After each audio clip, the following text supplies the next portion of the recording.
Good evening, everyone. I'd like to thank Dom and the board members for having me out tonight, and thank all of you for braving the snowy weather and coming out to really take an interest in what's going on. Speaking of taking an interest, how many people took some time today to watch any of the healthcare summit? Anybody in here? All right, a good amount of people. That's good to take an interest. And I'm sure everyone in here is like me. We pay attention to the news. Maybe we watch it too much. It seems like sometimes that's all I ever have on the television. I'm sure if you ask my wife, she'll agree with that fact. But you know, sometimes as we're sitting watching the news, we're being bombarded with all this legislation. It's like one thing after another. They keep pushing these things upon us. And sometimes it can get to be overwhelming watching these talking heads go back and forth and back and forth. One saying that this legislation is good, the others saying that it's no good. So tonight I thought I'd lighten it up just a little bit. So instead of spending a lot of time on details and things like that, I want to talk a little bit about principles. I want to dig down a little deeper and talk about the principles that are important to all of us here and all of Americans across the country. Because what I believe in is that principles are the key to the solutions, or the key to the problems that we see around us.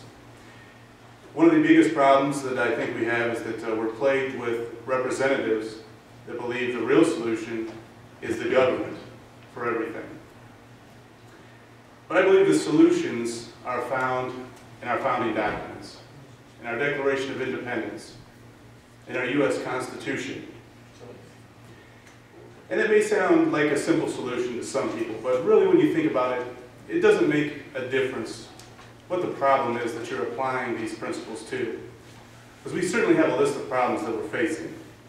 We have the economy, we have jobs, people are looking for work, there's the healthcare debate, there's the more frequent involvement in other countries' affairs. We worry about our national security, we're concerned about our internal security. The abortion debate still plagues us. We're concerned about the degradation of our educational system. We're concerned about the disintegration of the family that we see around us, along with our local communities.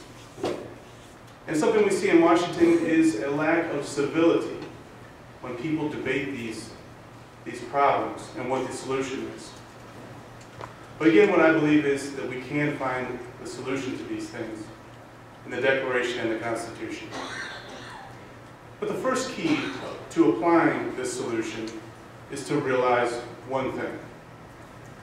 How many people in here remember the phrase, or remember when people used to say, why don't you make a federal issue about it? Right. Now, do we hear that phrase a lot anymore?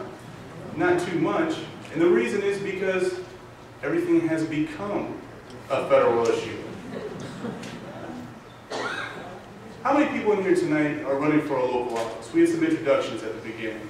But again, just a show of hands. Good. And we commend everyone in here that's doing their part and taking an interest and stepping forward. We have to ask a question. Why do we have these offices?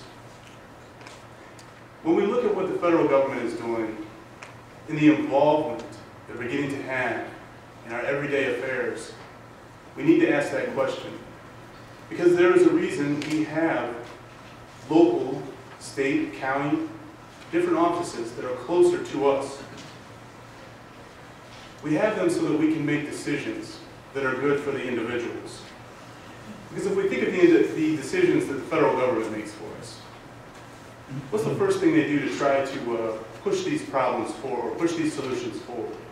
They do it by means of taxes, don't they? Now, is that the best use of our money? To take our tax money from here to Washington, only to give it back to us, many times at a lesser value. And not only that, not only is it worth less money, but it has all those strings attached to it. All these mandates come with that money, come with our own money back to us. So with these strings attached to it and these mandates, we in the community can no longer use our own money in the way that we see fit. It comes with the government's dictates along with it. We have to apply it and use it the way that they tell us to. This is a whole carrot and stick manipulation of our communities and our lives. Take, for example, some of the solutions that they're offering up now. Some sound good on the surface. You look at one that they've offered up, they want to give tax credits for businesses that hire new employees. But is this the solution to our unemployment problem? If we really think about it. If a company cannot afford to hire new workers as it is, let's say a new worker costs them $30,000 a year. Is it going to benefit them to get even a $10,000 tax credit to hire an employee that they can't afford in the first place? In that situation, they'll never end up hiring those new employees anyways, despite the offering of that tax credit. And really, when you think about it, what that really boils down to is central planning by the federal government. Central planning for our communities. Representatives hundreds or maybe even thousands of miles, depending on where you live, many miles away from us, making our decisions for us here at home. But what we really need, what we truly need, is a diversity of ideas offered by the individuals within our communities. There was someone who knew this, a group of people that knew that this was the solution to our problems. That's the founding fathers of our country. They knew that the individuals within our communities knew the solutions that were best for them, for their locality. They knew that every geographical area had different problems throughout their different locations, and that there were different solutions for each one. The founders knew that they didn't have all the answers. What they did was they trusted the people, something that we don't see in Washington today. And what they did was they left the solutions to these problems to the states and the local communities. They believed in a limited role of federal government. They wanted true diversity. They wanted a marketplace of ideas where all the individuals, like we have here in this room, could offer their ideas. And it would be an environment where the best ideas could come to the forefront. But today, even if we have a good idea, it's got to make it through this primordial ooze of bureaucracy that makes up Washington, D.C. today. Another phrase that we don't hear too often anymore is vote with your feet. How many people remember that one? Right? But again, we don't hear it too often anymore. And for those that don't remember it, it was that if you didn't like the way your locality was set up, the laws there, the regulations there, or what was going on in that community, you could move. You could move to a different city. You could move to a different state, to where things were more friendly, where things were more agreeable to your thoughts, to your ideas. But really that phrase anymore, it means nothing.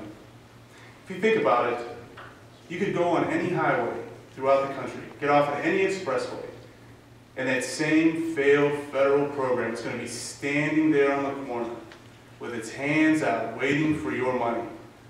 Or perhaps even worse, putting its hand in your pocket and taking your money from you. Now, is this the way that it needs to be? Do we have to handle problems in this manner?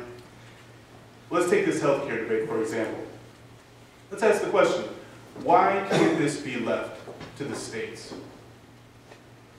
Who said that the federal government has to run healthcare?